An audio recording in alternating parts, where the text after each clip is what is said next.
بسم الله الرحمن الرحيم والصلاة والسلام على سيدنا Muhammad sallallahu alayhi wa sallam. Aujourd'hui, je vais vous montrer une vidéo dans laquelle je vais parler de l'équation réduite d'une droite. L'équation réduite d'une droite. Quels sont les exercices qu'on trouve dans cette leçon? Alors, la première question que vous trouvez à l'examen, cet exercice-là, automatiquement, vous allez le trouver à l'examen. Qu'est-ce qu'il dit? Vous avez ici deux points A et B connaissant les coordonnées de A et B. Alors, montrez que l'équation réduite de la droite AB qui passe par AB, elle est écrite de cette forme-là, y égale 2x plus 1. C'est à vous de montrer ça. On vous donne deux points et on vous demande de déterminer l'équation réduite de la droite AB, y égale 2x plus 1. Qu'est-ce que vous allez faire? Alors, vous allez suivre des étapes. Ce sont les étapes qui nous donnent, qui nous poussent à ne pas se tromper. Alors, je vais commencer par l'étape A. Qu'est-ce que je dois faire? Je vais écrire ça, la droite AB, d'une façon générale. Son équation réduite, il s'écrit de cette forme. mx plus p. Comme vous le savez, le nombre m s'appelle le coefficient directeur et p l'ordonnée à l'origine. Donc, je dois déterminer m et montrer qu'il est égal à 2, et je dois montrer p, il est égal à 1. Alors, la deuxième étape, B. Alors, la première étape, on écrit l'équation générale de la droite AB. Maintenant, je vais déterminer m. Alors, je vais écrire m égale.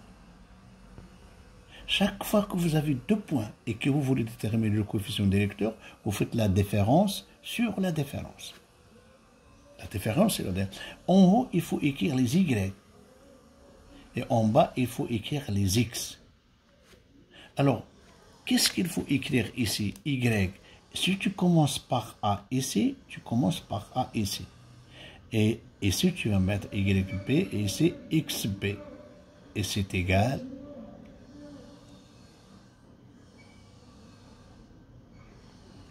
Alors maintenant, nous allons remplacer YA par sa valeur. Voilà le A. Où est-ce qu'il est YA? C'est 7. Alors je vais écrire 7 moins. YB, voilà YB, c'est le 11. Alors je vais écrire 11. XA, XA c'est 3. Moins XB, c'est 5. Et si vous calculez ça, vous trouvez moins 4 sur moins 2. Ça donne 4 sur 2 et ça donne 2. On a trouvé m égale 2. Qu'est-ce que je vais faire? Je vais maintenant remplacer ce m que j'ai trouvé par 2. Ça, c'est la troisième étape, C. Alors, je vais écrire la droite AB d'une façon générale. Y, il est égal. Le m que j'ai trouvé ici, je vais le remplacer.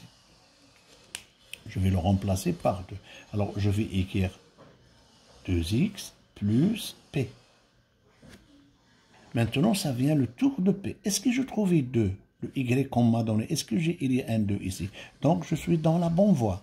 Si je trouve ici 3 et que l'exercice m'a donné 2, ça veut dire que j'ai commis une erreur ici. Donc, 2, 2. Alors, la quatrième étape, c'est D. Qu'est-ce que je vais faire? Je vais maintenant déterminer P. L'ordonnée à l'origine. Alors, je vais écrire, je vais choisir ou bien A ou bien B. A de coordonnées 3, 7. J'ai pris le point A avec ses coordonnées. Qu'est-ce qu'il a ce point-là? Est-ce qu'il appartient à la droite AB? Oui. Oui, il appartient à la droite AB.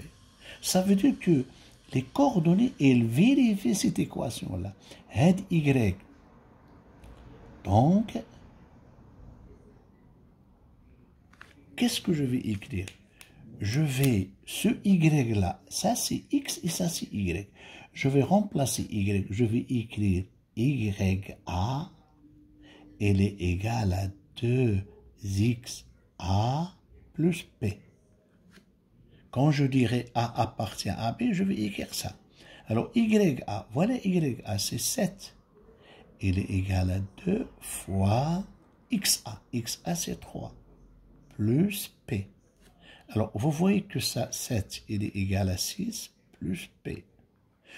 P, c'est l'inconnu. Nous, on a l'habitude d'écrire l'inconnu dans le premier mot. Pourquoi pas le laisser dans le deuxième mot? Ça ne change rien.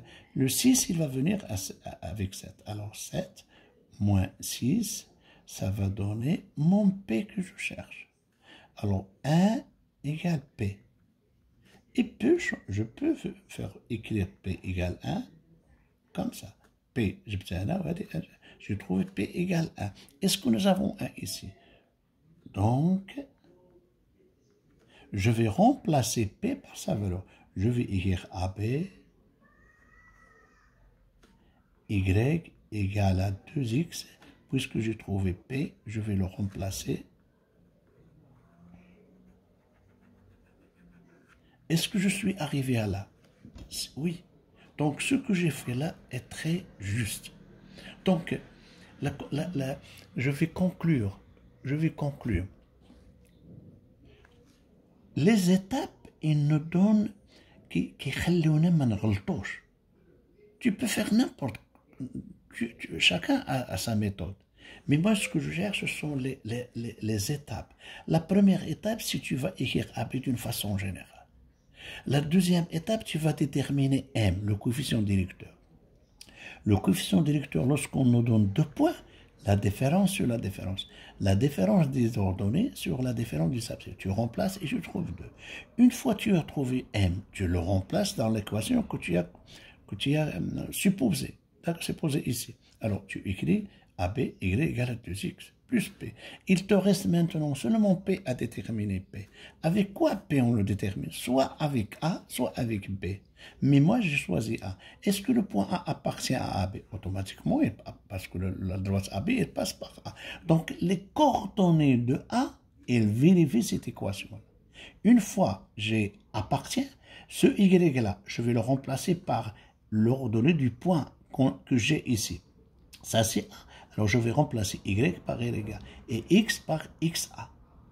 Je vais obtenir ici une équation. Je vais remplacer ce que je sais. Je connais YA, je connais XA. Voilà YA, c'est 7. Et XA, je l'ai remplacé ici. Et ça va me donner une équation du premier degré. L'inconnu, c'est P. Alors, j'ai laissé P dans le deuxième monde. 6, je l'ai transposé 7. À côté de 7, ça va me donner 7 moins 6. J'ai trouvé P. Je peux faire venir P ici et 1 ici. Je le remplace ici. Donc finalement, AB, Y égale à 2X plus 1. C'est ce que m'a donné les exercices. Je suis sûr et certain que ce que j'ai fait, il est juste. D'accord? À la prochaine vidéo, Inch'Allah, nous allons parler comment définir l'équation de deux droites parallèles, l'équation de deux droites perpendiculaires, et ce qui sera plus intéressant, c'est l'équation de la médiane d'un segment. D'accord? Aux prochaines vidéos, Inch'Allah.